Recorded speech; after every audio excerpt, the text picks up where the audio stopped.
오늘도 말씀의 은혜와 기도응답의 은혜가 넘치시기를 소원합니다. 함께 묵상하실 말씀은 역대하 14장 1절에서 15절 말씀입니다. 같이 읽겠습니다.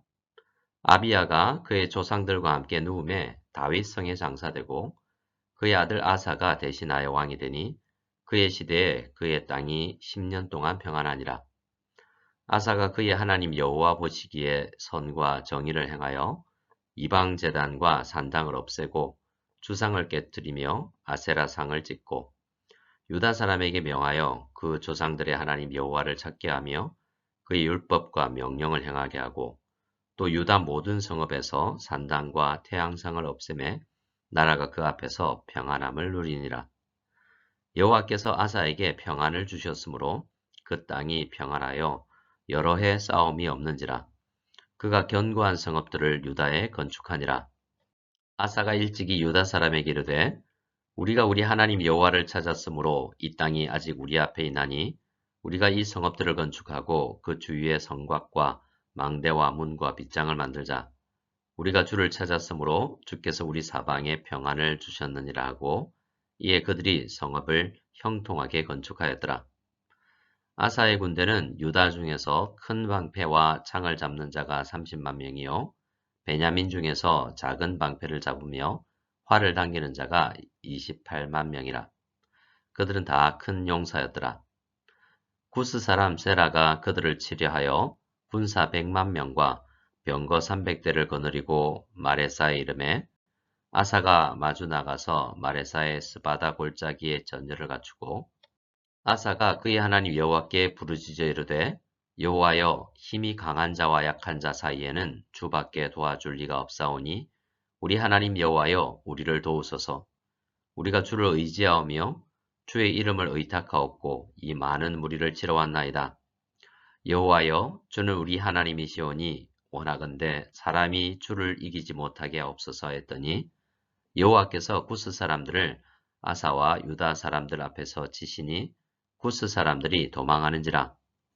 아사와 그와 함께한 백성이 구스 사람들을 추격하여 그랄까지 이르매 이에 구스 사람들이 엎드러지고 살아남은 자가 없었으니 이는 여호와 앞에서와 그의 군대 앞에서 패망하였음이라.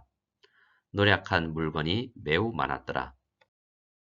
여호와께서 그랄 사면 모든 성읍 백성을 두렵게 하시니 무리가 그의 모든 성읍을 치고 그 가운데 있는 많은 물건을 노략하고 또 짐승 지키는 천막을 치고 양과 낙타를 많이 끌고 예루살렘으로 돌아왔더라. 아멘. 역대기 기자는 역대하 14장에서 16장 이렇게 3장을 아사 왕에 대해서 이야기를 하는데 할애합니다. 열왕기서에서 아사 왕에 대한 이야기하는 분량의 3배 정도 많이 할애를 하는 것입니다. 그만큼 아사 왕을 비중 있게 다루는 것이죠. 그 내용은 3부분으로 나눌 수가 있습니다.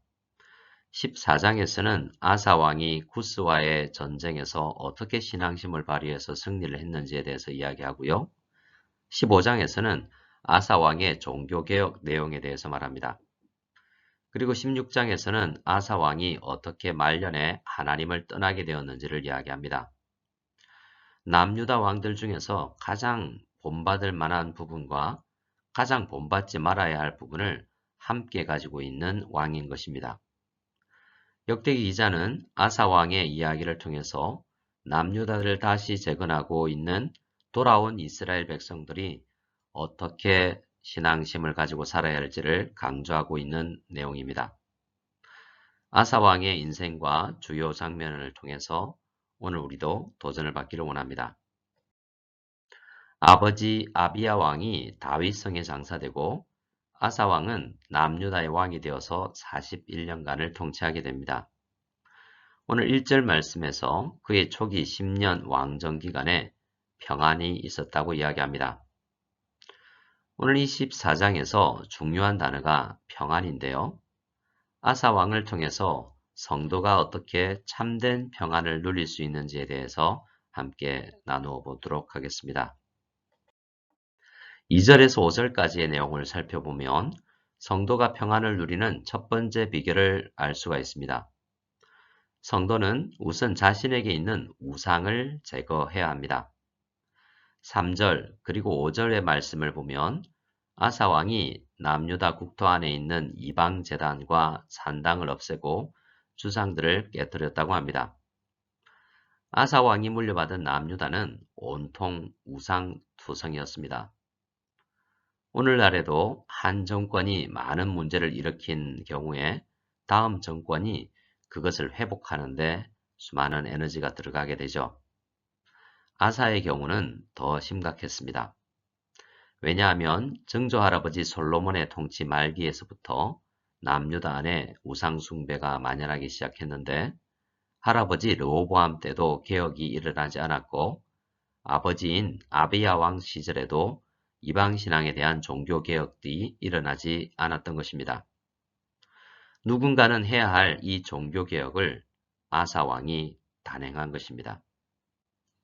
우리나라의 검찰이 개혁되어야 한다는 부분은 많은 국민들이 동의하는 것이지만 이 개혁이 참 쉽지 않습니다.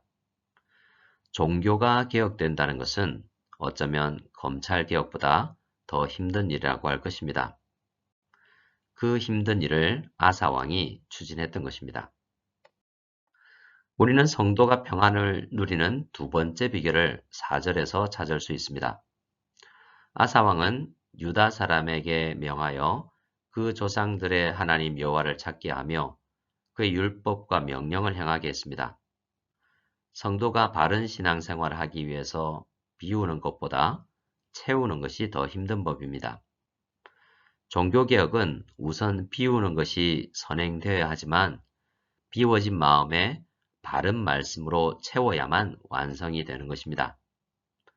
아사왕은 남유다 백성들이 여호와를 찾고 율법의 명령을 행하게 하기 위해서 레위지파 제사장들에게 많은 지원을 아끼지 않았을 것입니다.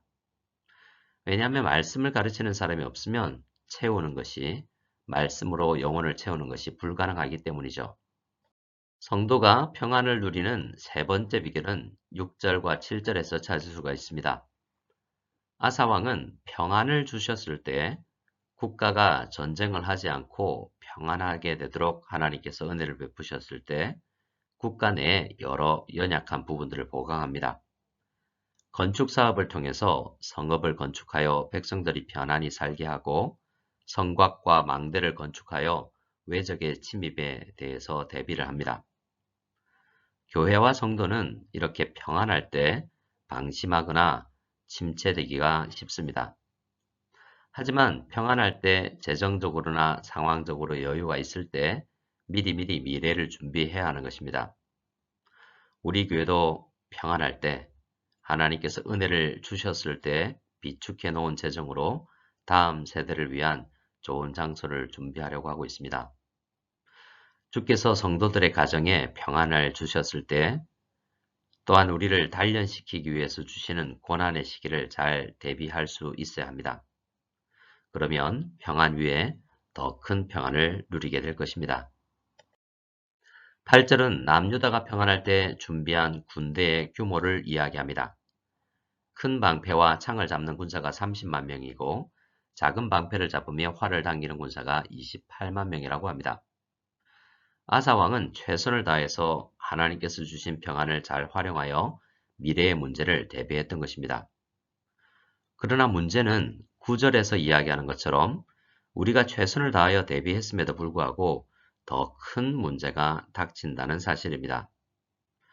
남유다를 치기 위해 구스 사람 세라가 100만 명의 군사를 동원했다고 합니다. 남유다의 최대의 군사력은 30만과 28만을 합해서 모두 58만 명입니다. 그러나 적군의 수가 거의 배가 많은 100만 명입니다. 우리가 살아갈 때도 비슷한 일들이 발생하죠. 우리는 모든 경우의 수를 다 대비할 수 없지 않습니까? 성도는 자신의 한계를 넘어선 문제가 발생할 때 어떻게 행해야 할까요? 10절과 11절에서 그 답을 얻을 수 있습니다. 이 말씀에서 우리는 성도가 평안을 누리는 네 번째 비결을 찾을 수 있습니다. 역대기 기자는 성도가 스스로의 힘으로 해결할 수 없는 문제를 만났을 때 어떻게 평안을 누릴 수 있다고 이야기할까요? 바로 하나님 여호와께 기도함을 통해서입니다. 아사 왕은 적보다 적은 수의 군사력을 가졌지만 싸움에 임합니다. 그러나 군사력을 의지하지 않고 하나님을 의지합니다. 아사 왕의 기도의 내용을 함께 읽어보겠습니다.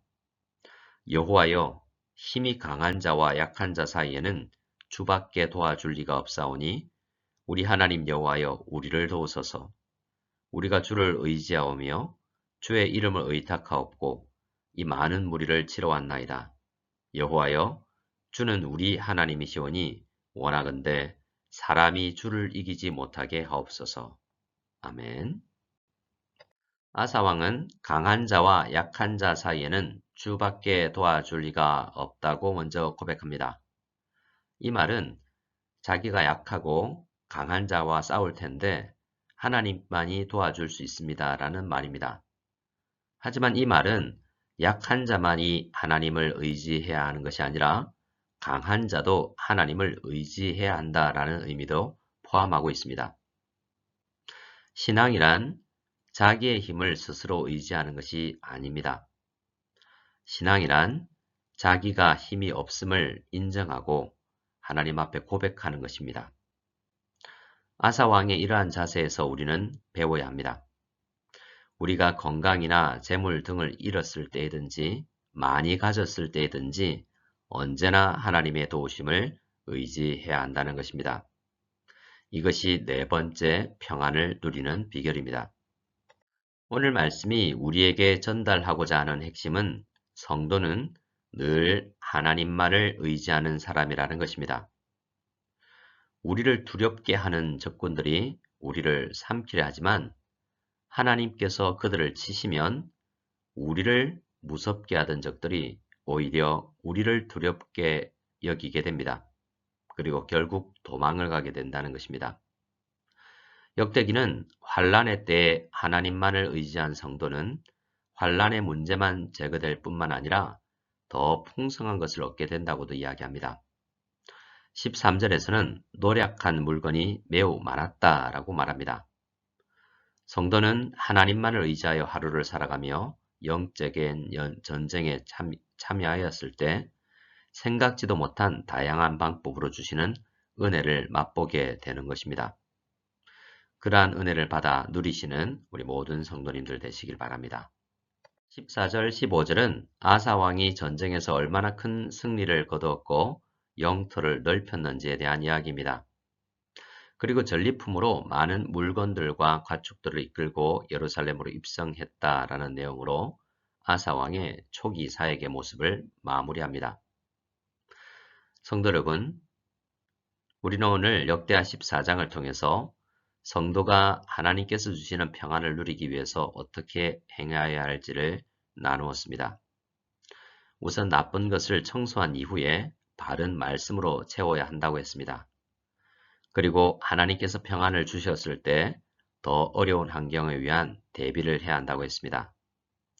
또한 우리의 한계를 넘어서는 일들을 만날 때도 있는데 그때 우리의 연약함을 고백하고 강하신 하나님 여호와께 기도로 아뢰어야 한다는 것도 배웠습니다. 우리 모든 성도님들도 이러한 비결을 오늘 적용하시어 평안을 누리고 풍성히 누릴 수 있기를 간절히 소원합니다. 함께 주기도문 드리겠습니다. 하늘에 계신 우리 아버지여, 이름이 거룩히 여김을 받으시오며 나라가 임하시오며 뜻이 하늘에서 이루어진 것 같이 땅에서도 이루어지이다.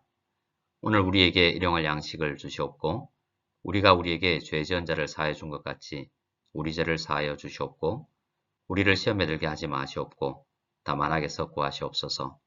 나라와 권세와 영광이 아버지께 영원히 싸움나이다. 아멘.